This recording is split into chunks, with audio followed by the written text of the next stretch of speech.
Hi once again, everyone, and welcome to another University of Houston Alumni Association interview. I'm Tom Franklin, and today my guest is very familiar to people around the Houston area. She served as a member of the Houston City Council. She served as a state legislator. It's Martha Wong. Martha, welcome. Hi, Tom. How are you? I'm very well. Thanks for joining us today. Happy to be here. Let's take you away from the part that people know about you. Let's go back kind of to your roots a little bit. Tell us about growing up and how you first came onto this University of Houston campus. Well, I grew up in Houston. I was born in Houston, one of the few Houstonians that still live in Houston. And so I've known about the university from early, I'd say junior high school, you become aware of the local universities. Because I had not really lived in another city, I chose to go away to school, which I thought would help me to grow up. And broaden your horizons, right? Yes, absolutely. So I did go away to the University of Houston, came back to Houston, was married very soon, I think a week after I finished the University of Texas, and started working in the HISD in the fall. I finished in August and started school in September at that time. And the minute I started teaching at elementary school, I enrolled in the University of Houston Graduate School to work on a master's degree in education. So that's, in education it was very important to further your career. Absolutely. You needed to have higher degrees, and so I did that as quick as I could. So was that due in part to the fact that you had moved back to Houston? It was very convenient to do so? Absolutely, and that's especially one of the things that the university was known for, was being able to work and obtain a degree at the same time. Whether it was an undergraduate or a postgraduate. Absolutely, and it was the university to go to get your master's degree in education, so that's what I did. So who were some of the people when you got here and following your master's degree, some of the people that taught you and gave you lessons that you really found attractive, if you will, the people who made the most impact on you? Well, there were a number of professors at the university in the College of Education that really made an impact. I think many people who were in education at the time that I came here, Dr. Richard Hooker was one of the major professors at that time, and very influential in the College of Education and in the graduate work.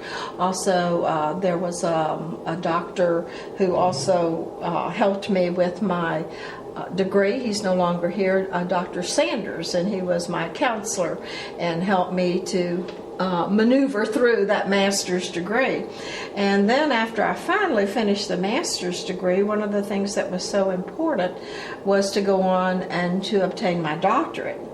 And working on the doctorate is a whole different story than working on the master's, because you have to write a dissertation. Right.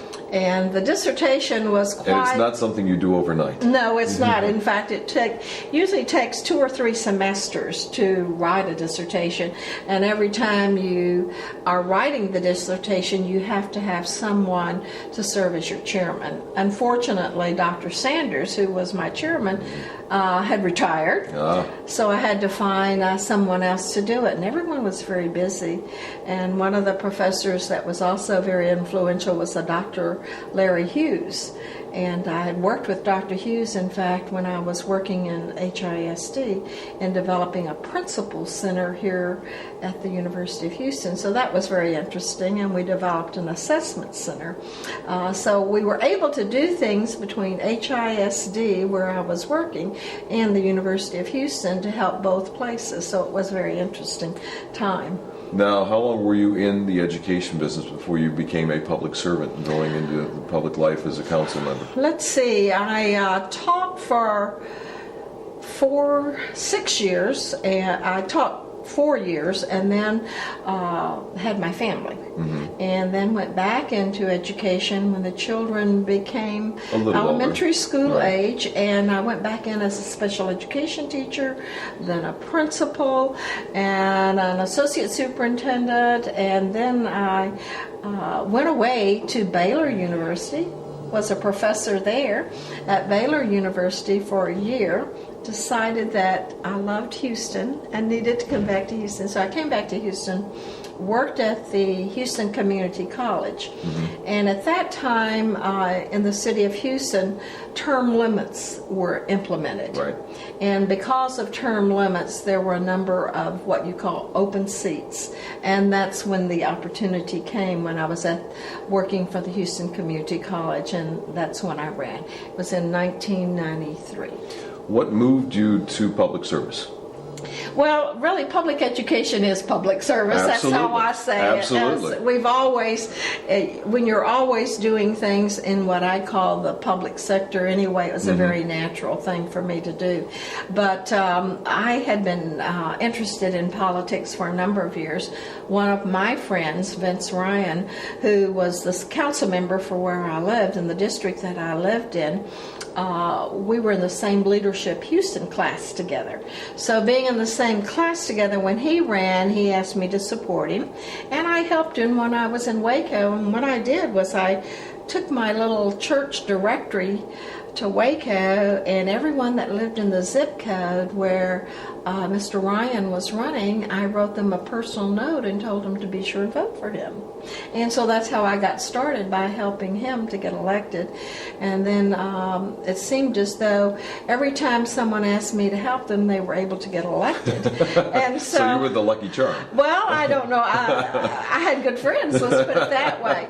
And so other Asian Americans began to say, how do you always select the right ones? Say, let's get together and see if Asian Americans can support the same person so that we can have some things happen in the Asian American community. So we formed an organization and started interviewing candidates and supporting candidates. And I don't know if you remember the year that Fred Hallfines challenged Kathy Whitmire. Okay, that was the beginning of what we called the Asian American Coalition. And we had people from the various ethnic Asian communities to get together, and we all voted in a straw poll event where we had Mayor Whitmire and Fred Hallfines come speak to us. We all voted on those little machines, those punch machines, Right. remember, that we used to have? And I think Fred Hallfines won by 4 votes. So we said that the Asian community was going to support Fred Hallfines. So we did that. He did not win. But after that, we decided rather than just supporting people, we should run someone of our own ethnic group. So we found some people to run. Then they decided not to run because someone else was running in that seat.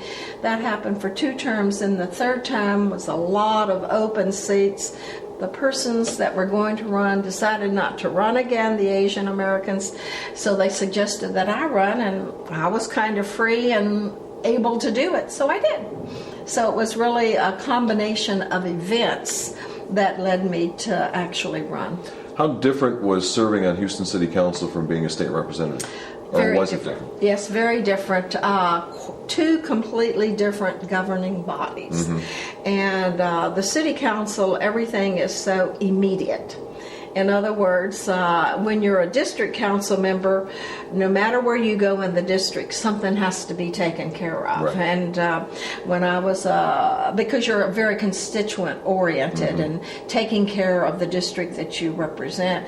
And I used to drive around in the district, and with my cell phone, if I'd go across a pothole or see a lamp that wasn't out, I'd call in to the office and say, I'm street so-and-so, this needs to be fixed. Please write it up and send it in. So you're very aware of what's happening in the city, and the needs are immediate. Whereas when you're in the legislature, it's a long-range kind of thing. You're writing legislation that will happen not today, but maybe be effective 4 or 5 years down the road. So that's the difference in that. The working together is also quite different.